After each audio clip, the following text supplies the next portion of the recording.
Welcome back ناظرین. اور یہ وقت بھی گزر جائے گا, دس ٹو شیل پاس, ہمارا یہ ٹائم بھی گزر گیا.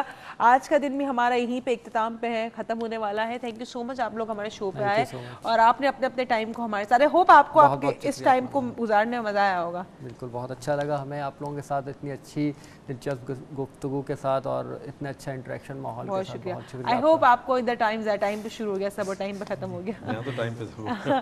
چلے جی, بہت بہت شکریہ آج آپ کا ہمارا شو دیکھنے کا, آپ کی بہت ساری کالز کا بہت بہت شکریہ. انشاءاللہ تھرسڈے کو ہم کراچی, لاہور, اسلام آباد کے واؤچرز نکالیں گے. اور اس کے علاوہ پلیز کیپ کالنگ. ہمارا ڈاکٹر موئز لاؤنج کا فیس بک فین پیج ہے, اس کو پلیز جوائن کریں, وہاں پہ آپ مجھے اور ڈاکٹر موئز ہم سے بات کر سکتے ہیں. اس کے علاوہ وقت کی قدر کریں, کیونکہ یہ وقت بھی گزر جائے گا, ہر وقت گزر جاتا ہے. خوشیوں کا جو وقت ہے وہ بہت چھوٹا لگتا ہے ہمیں, غم کے وقت ہمیں بہت بڑے لگتے ہیں.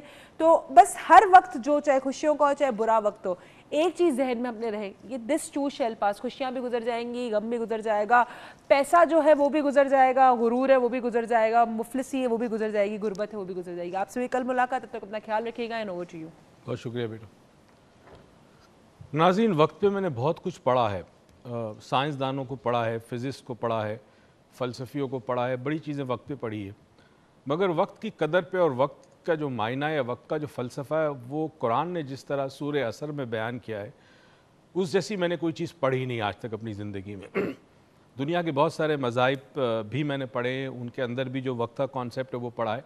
سورہ عصر کے اندر جو وقت کا کانسیپٹ ہے, وقت نہیں ہے انفارچونیٹلی کہ میں اس کو ڈیٹیل میں بتا سکوں.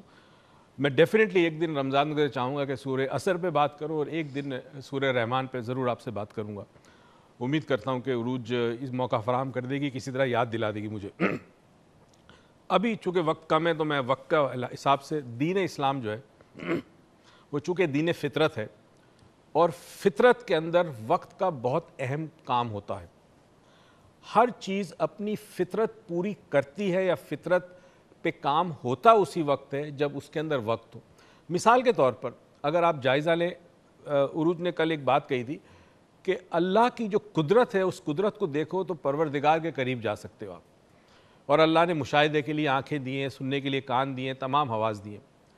جس وقت چیل کے انڈے سے اس کا بچہ نکلتا ہے, جس وقت, اسی وقت زمین میں سے کیڑا پیدا ہوتا ہے. یعنی کیا پرفیکٹ ٹائمنگ ہے کہ وہ انڈے میں سے بچہ نکلتا ہے, اس بچے کو خوراک چاہیے, تو چیل کے بچے کی خوراک کے لیے پروردگار زمین سے اسی وقت ارتھ فارمز پیدا کرتا ہے, جو کہ چیل پکڑ کر اپنے بچے کے منہ میں ڈالتی ہے. یعنی یہ فطرت کے اندر ٹائمنگ کا کتنی پرفیکشن ہے. اور غور کریں, اگر آپ اسپیس میں جائیں تو بڑے بڑے جو پلانٹس ہیں ان میں پریسیشن دیکھیں کہ ہر پلانٹ کی ایک سپیڈ ہے جس سپیڈ سے وہ روٹیٹ کرتا ہے, پلس وہ ایک اسپیس کے اندر ایک خاص اس کی ایک لینتھ ہے, اس کی خاص ڈائمنشن ہے. اگر وہ اپنی لینتھ یا ڈائمنشن سے ذرا 1 ملی میٹر آگے پیچھے ہو جائے, یا وقت سے تیز چلنا شروع ہو یا دیر سے چلنا شروع ہو, تو پوری ہماری جو گیلیکسی ہے, نظام شمسی ہے, یا ہمارا سولر سسٹم ہے, یہ تباہ و برباد ہو جائے گا. یعنی وقت اتنا امپورٹنٹ ہے کہ ہر چیز کا ایک وقت مقرر کر رکھا ہے. وقت سے پہلے کوئی چیز نہیں ہوگی, وقت کے اندر ہی ہر چیز ہوتی ہے. نماز کے اوقات سب سے بہتر ٹائم مینجمنٹ ہے. اگر ایک انسان اپنی پوری زندگی کو سمجھے دین اسلام کے حوالے سے, تو پوری زندگی کو ڈیوائیڈ کیا اللہ نے مختلف اوقات میں. فار ایگزامپل, دن میں 5 دفعہ رب کی بارگاہ میں جانا ہے, رب کو یاد کرنا ہے. اچھا جی, پھر کیا کرنا ہے؟ اچھا, سال میں 1 دفعہ ایک مہینہ ایسا آئے گا کہ اس مہینے میں کچھ خاص اوقات میں آپ نے اپنے روٹین چینج کرنے. یعنی ایک ڈیلی بیسس پہ ٹائم مینجمنٹ, پھر ایئرلی بیسس پہ ٹائم مینجمنٹ. یعنی سال کا 1 مہینہ ایسا ہوگا, اس میں آپ نے سمجھنا ہے کہ باقی 11 مہینے میں آپ نے کیا کرنا ہے.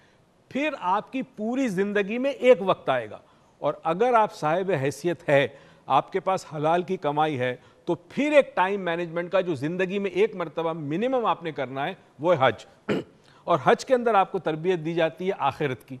تو یہ پوری کی پوری انسانی زندگی جو ہے وہ اللہ نے جس طرح ٹائم کے حوالے سے ڈیوائیڈ کی ہے, یہ سمجھانے کے لیے کہ دیکھو ہر لمحے جو وقت تمہارے پاس ہے, ہر لمحہ اس وقت کو تم نے پروڈکٹیو کرنا ہے. یہ جو 5 وقت کی نمازیں, عام طور پر ہم نے نماز کو ایک رسم کے طور پہ لے لیا ہے, ہم نے نماز کی روح کو نہیں سمجھا.